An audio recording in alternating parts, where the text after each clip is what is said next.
30년 전 1987년 6월 군부 독재와 맞서 싸우다 목숨을 잃은 이한열 열사, 또 경찰이 쏜 최루탄에 맞아 사망하면서 60항쟁의 기폭제가 됐었죠. 당시 쓰러진 이한열 열사를 부축했던 동갑내기 학생이 있었습니다. 사진으로 보셨을 텐데요. 30년 전 그날의 기억 직접 들어보는 건 어떨까요? 이종창 파주 가람 도서관장 스튜디오에 모셨습니다. 안녕하십니까? 안녕하세요. 예. 조금 전에 기념식 저희들이 이제 보도를 해드렸는데 다녀오셨었죠? 네, 다녀왔습니다. 예. 아무래도 6월이면 더 많이 생각이 나실 것 같습니다. 이한열 열사 생각 좀 많이 나시죠? 네, 항상 6월이면 생각이 많이 나서 한 5월 달부터 마음의 준비를 조금씩 하면서 6월을 맞이하곤 했습니다. 예. 지난 30년간 매번 6월이면 생각이 나셨을 텐데 올해 6월은 또 조금 남달랐을 것 같습니다. 어떠셨습니까? 네, 그렇죠. 작년 6월 그 촛불광장의 예. 어떤 시민의 힘 예. 그걸 보면서 저희가 6월 항쟁 때 예. 꿈꿨던 그런 나라가 조금씩 그 방향으로 가는 것 같아서. 예. 자, 지금 저희 스튜디오에 바로 보이는 이 사진입니다. 저희가 영상으로 화면으로 또 보여드리면 좋을 것 같은데요. 바로 이한열 열사를 부축하고 있는 한 청년이 보일 텐데요. 바로 이 사진에 있는 지금 부축하고 있는 이 청년이 바로 이종창 관장님이시죠. 네. 예. 좀 당시 상황을 좀 들어봐도 좋을 것 같습니다. 그러니까 1987년 6월 9일 박종철 고문치사 사건을 알리기 위해서 일단 학생들이 그때 연세대학교로 모인 거죠. 당시 상황을 좀 말씀을 해주시죠. 그때 상황은 이제 몇 년 전부터 이제 국민들의 그 직선제 개헌에 대한 요구가 있었고요. 예. 그리고 한편에서는 민주화에 대한 열망으로 이제 많은 집회, 시위들이 있었고 그런 시위들에 대해서 좀 폭력적으로 탄압을 해왔었고 네. 그런 과정에서 이제 박종철 열사가 고문치사 사건으로 운명하게 되고 그리고 4월 13일에 국민들의 그 직선제 개헌에 대한 요구를 무시하는 호원 선언이 있었습니다. 그래서 그 당시 이제 연세대학교 많은 대학들이 그랬지만 연세대학교에서도 그 박종철 열사 그 고문치사 사건에 대한 규탄과 호원 철폐를 요구하는 집회들이 있었고 예. 이제 6월 9일 날도 연세대학교에서 그런 집회를 하고 있었습니다. 예. 그러면 이제 그 사건이 일어난 그 시간으로 조금 옮겨봐야 될 것 같습니다. 사진에도 보면은 저희가 알 수 있지만 이한열 열사는 지금 쓰러져 있는 상태였고 이후에 2, 3주 전이었죠. 이제 외국 사진 기자가 찍은 또 사진 기사가 찍은 사진이 공개된 부분도 있는데요. 보면 지금 주변에 학생들이 안 보입니다. 지금 이종찬 우리 지금 관장님만 지금 이한열 열사를 안고 있는 모습이 지금 나오고 있는데요. 일단 왜 주변에 이렇게 다른 학생들이 안 보였던 건가요? 그러니까 그날 이제 집회를 하고 이제 그 다음 날 있을 60 국민대회를 시민들한테 알리기 위해서 정문 밖으로 나가 있는 상태였습니다. 예. 한열이와 저는 이제 그 학생들을 이제 보호하는 사수대 조에 이제 속해 있었고요. 예. 한열이는 정문 밖 한 가운데쯤에 있었고 저는 오른쪽 맨 끝에 있었습니다. 예. 그래서 여느 때와 다르게 전경들이 좀 폭력적으로 체류탄을 쏘면서 바로 이제 진입해 들어왔고 예. 그러면서 이제 같이 뒤로 뛰어 들어가는데 이제 저는 맨 오른쪽에 있었기 때문에 그 맨 마지막에 뛰어가는 상황이었습니다. 예. 그런데 그때 체류탄을 하도 많이 쏘아서 앞이 잘 안 보일 상황이었는데 안쪽으로 교문 안쪽으로 뛰어 들어가는데 왼쪽에 사람이 쓰러져 있는 듯한 느낌이 있어서 이제 되돌아가서 보니까 한 학우가 쓰러져 있어서 예. 예. 일단 경찰들로부터 안전한 곳으로 옮겨야겠다는 생각으로 안고 이제 학교 안쪽으로 옮기는 과정이었습니다. 옮기는 과정이었군요. 그러니까 지금 대부분의 학생들이 좀 피하는 상황 속에서 네. 너무 최루탄 연기가 심해서 앞을 보기도 힘든 상황에서 보니까 이한열 열사가 쓰러져 있었고 부축해서 옮겼고요. 다 아시겠지만 이후에 이제 병원으로 옮기게 됐고 네. 한 달 가까운 시간이 흐른 뒤에 어쨌든 숨을 거두게 됐는데요. 당시 그 이한열 열사와는 조금 아는 사이였습니까? 아니 그 전에는 전혀 모르는 사이였습니다. 전혀 모르는 사이였고요. 그럼 이후에 이제 병원에 있게 되면서 이한열 열사에 대해 듣게 되면서 알게 된 거군요. 예, 좀 관계가 고향도 같았다는 것 같던데요. 예. 네. 그리고 그 이후에 저도 좀 다쳐서 중환자실에 한 5일 후에 저도 이제 전경이 던진 돌에 뒤통수를 맞고 뇌골절, 뇌출혈로 이제 응급실에 가서 수술을 2번 받고 중환자실에 있었습니다. 그런데 의식을 찾고 났는데 이제 한열이 어머님께서 들어오셔서 한열이하고 친구냐고 물어보셨는데 저는 이제 친구가 아니다고 했고, 나중에 차도가 좋아져서 일반 병실로 옮겼는데 이제 그 기자분들이 이제 취재하는 과정에서 고향도 같고 고등학교도 광주에서 학교는 다르지만 같이 나왔고, 마침 또 재수를 했는데 둘 다 서울 종로학원에서 같이 재수를 그랬군요. 했더라고요. 그래서 예, 이제 예. 그런 걸 가지고 이제 기자분들이 이제 절친한 친구 사이였다고 이렇게 이제 기사화하면서 예. 이제 친구로 이제 알려졌었던 것 아, 같습니다. 그렇군요. 그럼 지금 그 당시 다치셨다고 말씀하셨는데요. 네. 그럼 부축하고 가는 과정 속에서 그 전경이 돌을 맞으신 겁니까? 아니면 아니요. 옮기고 난 후에 네. 맞으신 겁니까? 예. 그러니까 한열이가 6월 9일 날 그렇게 다치고 난 이후에 이제 연세대학교에서는 한열이를 살려내라는 구호를 가지고 이제 계속 집회가 있었습니다. 대학교에서도 있었고 병원에서도 계속 이어졌던 건가요? 네, 같이 예, 이제 예. 있었는데 6월 14일 날 이제 연세인 총궐기대회가 있었습니다. 예. 벌기대회를 마치고 다시 이제 그날은 이제 복학생 형님들까지 다 동참을 해서 한열이를 살려내야 된다라는, 이제 한열이는 중환자실에 계속 있었고, 예. 그래서 이제 정문으로 나가서 이제 전경들과 이제 공방을 벌이는 과정에서 전경이 던진 돌에 예. 뒤통수를 맞게 됐습니다. 그렇군요. 그래서 예.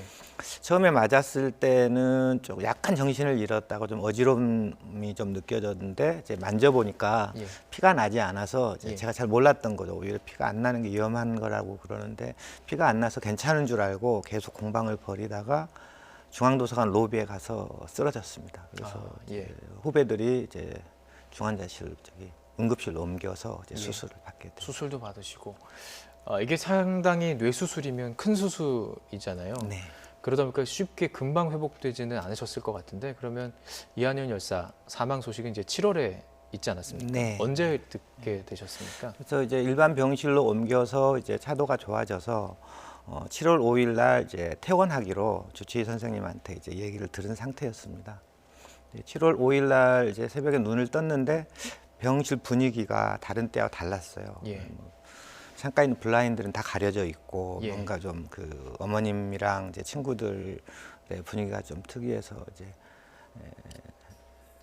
다른 이제 어머님이랑 다른 데 관심을 두는 사이에 이제 블라인드를 내려 보니까 예. 전경들이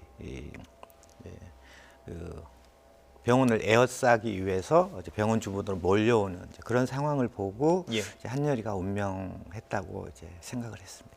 그렇군요.